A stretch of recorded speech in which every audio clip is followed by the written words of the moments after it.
Miscellaneous जो कि आज हम डिस्कस करेंगे। तो चलिए देखते हैं आज का topic. The topic is fish cold storage. Fish cold storage और फिश के स्टोरेज के बारे में आज जानेंगे। नाबार्ड नॉर्म्स के अकॉर्डिंग, नाबार्ड की गाइडलाइंस के according, NABARD national bank for agriculture and rural development, जिसका ऑब्जेक्टिव है एग्रीकल्चर और रूरल डेवलपमेंट को प्रमोट करना। इसका जो मिशन है वो यही है कि रूरल एरिया में जो डेवलपमेंट है, एग्रीकल्चर के फील्ड में जो डेवलपमेंट है, उसको बूस्ट करना। तो देखिए फिश कोल्ड स्टोरेज के बारे में जानते हैं। उससे पहले जानते हैं इंडिया का जो स्टेटस है फिश प्रोडक्शन में। वर्ल्ड में सेकंड नंबर पे जो है इंडिया है आफ्टर चाइना, और ग्लोबल फिश प्रोडक्शन जो है 6%। ये देखिए नाबार्ड का डेटा है। यहाँ पे कोई भी डेट मेंशन नहीं है, बट नाबार्ड ने 2014 और 15 में ये जो नॉर्म्स हैं वो दिए थे और अभी तक ये चेंज नहीं हुए हैं। हालांकि जो न्यू डेटा है वो आपको जो है अपडेट करा दिया जाएगा, जो भी इसके रिगार्डिंग न्यू जो प्रोडक्शन के और इसके स्टेटस के रिगार्डिंग होगी। देखिए न्यू के अकॉर्डिंग भी इंडिया सेकंड नंबर पे है, सेकंड लार्जेस्ट प्रोड्यूसर है आफ्टर चाइना। ठीक है, और ग्लोबल में जो उसका प्रोडक्शन होगा अगर ये वेरी करेगा तो आपको बता दिया जाएगा, बट यहाँ पे 6% जो है ग्लोबल में इसका कॉन्ट्रीब्यूशन है ग्लोबल लेवल पे। उसके बाद देखिए जो कंट्री ने प्रोसेसिंग कैपेसिटी इंस्टॉल की है वो है 18,520 मिलियन टन, जिसमें 447 state of art processing plants हैं। देखिए ये प्रोसेसिंग कैपेसिटी है और ये है प्रोसेसिंग प्लांट्स जहाँ पे प्रोसेसिंग की जाती है, जिसमें से 60% जो हैं वो EU अप्रूव प्लांट्स हैं, मतलब यूरोपियन यूनियन अप्रूव प्लांट्स हैं, जिसमें प्रोसेसिंग जो प्रोडक्ट्स हैं जिनका जो एक्सपोर्ट किया जाता है इंटरनेशनल लेवल पे किया जाता है, तो they are eligible to export in the countries, मतलब आउटसाइड द कंट्री। तो ये जो है यूरोपियन यूनियन से अप्रूव्ड प्लांट्स हैं। 60% प्लांट्स, मतलब 447 प्रोसेसिंग प्लांट्स में से 60% जो हैं वो EU अप्रूव प्लांट्स हैं इंडिया में। उसके बाद देखिए फिश कोल्ड स्टोरेज जो है नाबार्ड के अकॉर्डिंग जो पैरामीटर्स जो बेसिकली मेजर दिए गए हैं उनके बारे में यहाँ पे बात करेंगे। तो देखिए जो फ्रोजन फिश होती है उसे अराउंड -23 डिग्री सेल्सियस पे जो है स्टोर किया जाता है, और अगर फ़ारेनहाइट की बात करें तो -10 जो है फ़ारेनहाइट पे स्टोर किया जाता है, ताकि जो शेल्फ लाइफ है, शेल्फ लाइफ मतलब जो फ्रोजन फिश है उसे लंबे टाइम तक जो है स्टोर किया जा सके और उसकी क्वालिटी को मेंटेन रखा जा सके। उसके बाद देखिए जो फिश की बॉडी होती है उसमें बेसिकली मेजर पार्ट जो होता है वाटर होता है, और जो वाटर होता है उसे यूनिफॉर्मली फ्रीज करना जो है it's not that much possible. तो यहाँ पे जो बेसिकली बिगनिंग में अप्रॉक्सीमेट टेम्परेचर जो होता है -2 डिग्री सेल्सियस होता है। ठीक है, और उसके बाद अगर रिमेनिंग जो फ्री वाटर होता है बॉडी में, वो धीरे धीरे जो प्रोडक्ट का वाटर होता है वो अप्रॉक्सीमेटली -40 डिग्री सेल्सियस पे जो है रिड्यूस होता जाता है। देखिए नॉर्मली जो फिश के लिए जो स्टोर टेम्परेचर है -18 टू -29 डिग्री सेल्सियस, ये एक रेंज दी गई है, और फ़ारेनहाइट में 0 टू -20 डिग्री फ़ारेनहाइट है। ठीक है, तो ये वेरिएबल शेल्फ लाइफ के लिए जो है रेंज दी गई है, जो कि almost few weeks to almost 1 year तक जो है फिश को स्टोर किया जा सकता है इस रेंज के ऊपर। देखिए इंटरनेशनल इंस्टीट्यूट ऑफ रेफ्रिजरेशन जो है रेकमेंड करता है -18 degree Celsius for lean fish. जो लीन फिश हैं सच एज हेडॉक, तो इनके लिए जो टेम्परेचर है, कोड एंड हेडॉक के लिए जो टेम्परेचर है वो है -18 डिग्री सेल्सियस, या जो लीन फिशेज हैं उनके लिए। और जो फैटी फिशेज होती हैं -24 डिग्री सेल्सियस जो है उनके लिए स्टोरेज टेम्परेचर रखा गया है। रेफ्रिजरेशन जो इंस्टीट्यूट है, इंटरनेशनल इंस्टीट्यूट ऑफ रेफ्रिजरेशन, उसके द्वारा ये रिकमेंडेशन दी गई है स्टोरेज के लिए। फैटी फिशेज जैसे हेरिंग और मैक्रेल है उनके लिए -24 डिग्री सेल्सियस जो है ये दिया गया है। ये इंटरनेशनल इंस्टीट्यूट ऑफ रेफ्रिजरेशन के द्वारा दिया गया है, और ये वाला जो है, ये वाला देखिए ये नाबार्ड के द्वारा दिया गया है। ये रेंज जो है बेसिकली -23 डिग्री सेल्सियस या बिलो -23 डिग्री सेल्सियस। ठीक है, उसके बाद देखिए जो कैपेसिटी है स्टोरेज की कैपेसिटी, वो normally 1000 million ton to 10,000 million ton है। नॉर्मली जो कैपेसिटी है कोल्ड स्टोर्स की, उसमें जो टेम्परेचर है प्रेफरेबल फिश के लिए वो -20 टू -24 डिग्री सेल्सियस जो है रेंज एक दी गई है। और अगर जो सिंगल स्टोरी कोल्ड स्टोर्स हैं उनमें 2 टाइप्स के फ्रेम होते हैं कॉमनली। एक होता है मेटल फ्रेम, जिसमें जो डिस्टेंस होती है, स्पैन डिस्टेंस होती है 60 मीटर की, और जो मिनिमम स्पैन होता है वो होता है 15 मीटर का। इसमें जो है इंटरनल कॉलम्स की रिक्वायरमेंट नहीं होती है। उसके बाद देखिए टेम्परेचर 0 डिग्री सेल्सियस में वेपर जो होती है it basically freeze to form ice. Floor की बात करें तो जो ग्राउंड लोड्स होता है उसमें कोल्ड स्टोर में उसका जो फ्लोर का जो रिक्वायरमेंट दिया गया है, फ्लोर का जो स्पेस दिया गया है 5500 टू 8000 kg पर मीटर स्क्वायर है।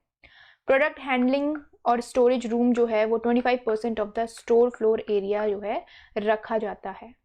उसके बाद देखिए refrigeration smaller plants usually less than 60,000 kilo calorie per hectare, ये स्मॉलर प्लांट्स के लिए है।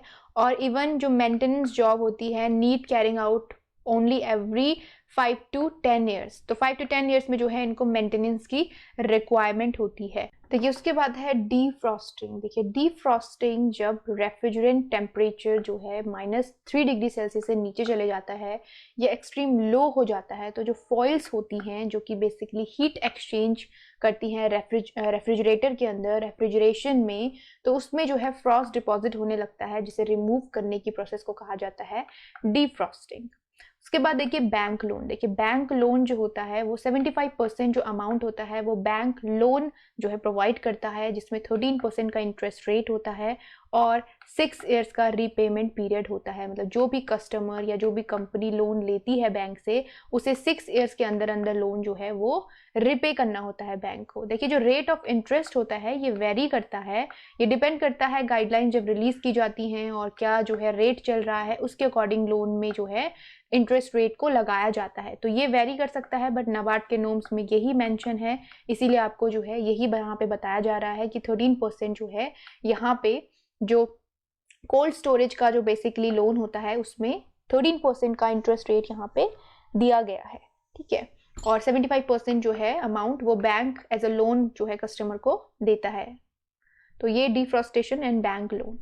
उसके बाद देखिए जो नेक्स्ट है ये है फिश फार्मिंग इन वेटलैंड्स। ठीक है, बेसिकली ये बिहार के पर्सपेक्टिव में है बट कुछ जो वैल्यूज होती हैं वो एग्जाम में इन जनरल भी पूछी जाती हैं, नाबार्ड नॉर्म्स के तहत पूछ ली जाती हैं बट वहाँ पे हो सकता है बिहार मेंशन ना हो सकता है बिहार मेंशन हो। तो देखिए किस तरह से देखेंगे। देखिए यहाँ पे तो जो सारी चीज़ें हैं वो बिहार के पर्सपेक्टिव में दी गई हैं। जो इनलैंड फिशरी और एक्वाकल्चर है अराउंड 65% कॉन्ट्रीब्यूट करता है टोटल फिश प्रोडक्शन में। इंडिया के टोटल फिश प्रोडक्शन में इनलैंड फिशरी और जो एक्वाकल्चर है वो अराउंड 65% जो है कंट्रीब्यूट करता है।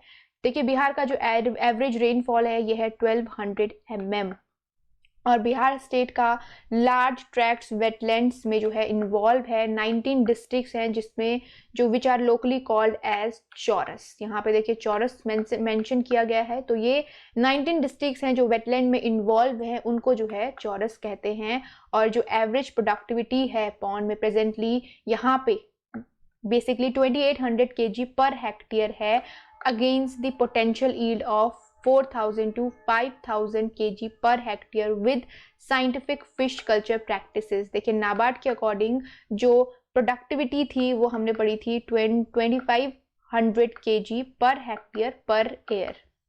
ठीक है, तो ये यहाँ पे कंफ्यूज नहीं होंगे, यहाँ पे जो दिए गए हैं ये बिहार के पर्सपेक्टिव में दिए गए हैं। देखिए टोटल एरिया जो वेटलैंड में जो स्टेट में है 9.41 लाख हेक्टेयर है बिहार में और मेनली कार्प स्पीसीज यहाँ पे जो है रेयर की जाती हैं। और देखिए जो फार्मर का लीज लैंड का जो पीरियड होता है it should be more than 10 years in region. तो ये जो है बिहार के लिए जो कुछ पॉइंट्स हैं ये बिहार के पर्सपेक्टिव में है, whether it's about rainfall, whether it's about productivity and potential yield. उसके बाद देखिए पैरामीटर्स क्या जो है यहाँ पे फॉलो किए जाते हैं कल्चर क्रॉप्स के लिए। देखिए टेम्परेचर जो है 25 to 30 डिग्री सेल्सियस जो है पॉन्ड में मेंटेन किया जाता है। डिजोल्व ऑक्सीजन 5 to 7 ppm जो है यहाँ पे मेंटेन की जाती है। Visibility 40 centimetre. कलर जो होता है पॉन्ड में, पॉन्ड वाटर का colour light green to brown होना चाहिए। pH 7 to 7.5, salinity 0 to 5 ppt and total alkalinity जो है 50 to 100 ppm है। और ammonia it's not more than 0.1 ppm, 0.1 ppm या लेस देन 0.1 ppm। ठीक है, देखिए पॉन्ड कंस्ट्रक्शन की अगर बात की जाए तो रेक्टेंगल पॉन्ड जो है वो सुटेबल होता है और यही जो है रिकमेंडेड भी होता है। कन्वीनियंट विड्थ जो है 30 to 50 मीटर रिकमेंड की जाती है, जिसमें जो डायरेक्शन होनी चाहिए ईस्ट टू वेस्ट होनी चाहिए, और जो नॉर्मल साइज होता है पॉन्ड का 0.4 to 1.5 हेक्टेयर जो है सुटेबल होता है। ये यहाँ पे बिहार के पर्सपेक्टिव में ये पैरामीटर्स जो हैं फॉलो किए जाते हैं। उसके अलावा देखिए जो एवरेज डेप्थ होती है मिनिमम 1 मीटर और मैक्सिमम 1.5 मीटर जो है यहाँ पे ली जाती है, जिसमें डाइक स्लोप जो होता है 1.5 to 1 जो है होता है आउटसाइड एंड 2.1 जो है इनसाइड होता है। तो द मिनिमम टॉप विड्थ जो होती है डाइक की वो होती है 1 मीटर। डाइक क्या होता है ये फिशरी में जो है आपको बहुत ही डिटेल में इमेज के साथ बताया है। यहाँ पे सिर्फ हम पैरामीटर्स डिस्कस करेंगे, जो भी डिटेल डिस्कशन है वो हमने फिशरी में किया हुआ है, तो डिटेल में हम नहीं जाएंगे, सिर्फ पैरामीटर्स के ऊपर यहाँ पे बात करेंगे। देखिए फार्म मैनेजमेंट की यहाँ पे बात हो रही है। देखिए फार्म मैनेजमेंट में जो बेसिकली वेटलैंड होता है मैक्सिमम 7 to 8 मंथ्स का होता है, ठीक है, जिसमें एडवांस फिंगरलिंग यूज की जाती हैं। 50 ग्राम ऑफ साइज की जो है फिंगरलिंग स्टॉक की जाती हैं, जो कि एवरेज ग्रोथ रेट जो होता है इनका एवरेज ग्रोथ जो होती है 600 to 700 ग्राम तक जो है इनको रेयर किया जाता है पॉन्ड में 7 से 8 महीने के लिए। और जो स्टॉकिंग फिंगरलिंग की जो डेंसिटी होती है, जो रेट होता है, ये होता है 5000 नंबर पर हेक्टेयर, ठीक है। तो फिंगरलिंग्स जो होती हैं 5000 नोज आपको देखने को मिलता है, तो 5000 फिंगरलिंग जो है 1 हेक्टेयर में स्टॉक की जाती हैं। उसके बाद एक्सटेंशन सर्विसेज की बात करें तो फिश फार्मर क्लब और जो प्रोड्यूसर ग्रुप्स होते हैं, ठीक है, ये क्लस्टर ऑफ 100 to 200 हेक्टेयर जो है फिश फार्म बेसिकली जो है विलेज में एक्सटेंशन सर्विसेज के तहत जो है ये फॉर्म किए जाते हैं, ताकि प्रोडक्शन को इंक्रीज किया जाए, प्रोडक्टिविटी को जो है इंक्रीज किया जाए। तो ये एक्सटेंशन सर्विसेज के अंदर जो है नाबार्ड के द्वारा ये जो मेजर है वो दिया गया है। उसके बाद देखिए मार्जिन मनी। देखिए मार्जिन मनी जो कि कार्प कल्चर के लिए है वो 25% है। 25% मतलब जो लोन लेने वाला जो कस्टमर होता है वो 25% जो मार्जिन मनी होता है वो कस्टमर को देना होता है, और जो रेस्ट मनी होता है लोन वो बैंक जो है कस्टमर को देता है। तो अगर 100% फॉर एग्जाम्पल 100 रुपीज़ किसी चीज़ का, 100 का एग्जाम्पल आपको देनी चाहिए, 100 नहीं 2 लाख का एग्जाम्पल लेते हैं। 2 लाख का अगर 2 लाख किसी भी प्रोडक्ट, किसी भी प्रोजेक्ट की कॉस्ट है, किसी भी मॉडल प्रोजेक्ट की कॉस्ट है, तो उसमें से जो मार्जिन मनी होगा अगर 25% मार्जिन मनी है तो 25% जो है ये अमाउंट कस्टमर को पे करना है, ठीक है। कस्टमर जो है ये मनी पे करता है और रेस्ट जो होगा वो बैंक एज अ लोन जो है कस्टमर को देता है। तो ये जो है यहाँ पे जो मार्जिन मनी रखा गया है वो है 25%। देखिए सब्सिडी की अगर बात करें तो अंडर ब्लू रेवोल्यूशन जो स्कीम है फिशरी की, उसमें 50% जो है यूनिट कॉस्ट के 50% ऑफ यूनिट कॉस्ट जो है सब्सिडी गवर्नमेंट ऑफ इंडिया के द्वारा प्रोवाइड की जाती है under water locked areas at the rate of 50%। तो ये वाटर लॉक्ड एरियाज के लिए है assistance development of water log areas under blue revolution. देखिए फाइनेंशियल वाइबिलिटी जो पैरामीटर्स हैं, देखिए unit size 1 hectare, grow out period जो है 7 to 8, कार्प कल्चर की यहाँ पे बात हो रही है जो कि हम बिहार के पर्सपेक्टिव में पढ़ रहे हैं। तो स्टॉकिंग डेंसिटी यहाँ पे है 5000, स्टॉकिंग साइज जो है फिंगरलिंग का 50 ग्राम है, और सर्वाइवल रेट की बात करें तो 90% सर्वाइवल रेट है यहाँ पे, और एक्सपेक्टेड प्रोडक्शन पर हेक्टेयर का 2500 kg per year first year में, और 300 kg जो है वो सेकेंड ईयर में यहाँ पे प्रोडक्शन रिपोर्ट किया जाता है। तो ये बेसिकली जो है कुछ पैरामीटर्स हैं। इसमें इंपॉर्टेंट पॉइंट है सर्वाइवल रेट हो गया, इसका जो है ग्रो आउट पीरियड हो गया। ग्रो आउट पीरियड ये कार्प कल्चर के लिए यहाँ पे दिया गया है जो कि बिहार में रेयर किया जाता है। बिहार के पर्सपेक्टिव में यहाँ पे पैरामीटर दिए गए हैं। देखिए सिक्योरिटी, देखिए for loan above 1 lakh the required collateral security is to be provident apart from the primary security. जो लोन 1 लाख से ऊपर होते हैं वहाँ पे कोलेटरल सिक्योरिटी की जो है रिक्वायरमेंट होती है। देखिए रिपेमेंट पीरियड की अगर बात करें तो 8 years with 1 year of grace period. तो यहाँ पे ये जो है रिपेमेंट पीरियड का यहाँ पे दिया गया है कि 8 साल के अंदर अंदर जो है लोन को रिपे करना होता है, ठीक है। तो ये इसके लिए जो है रिपेमेंट पीरियड है।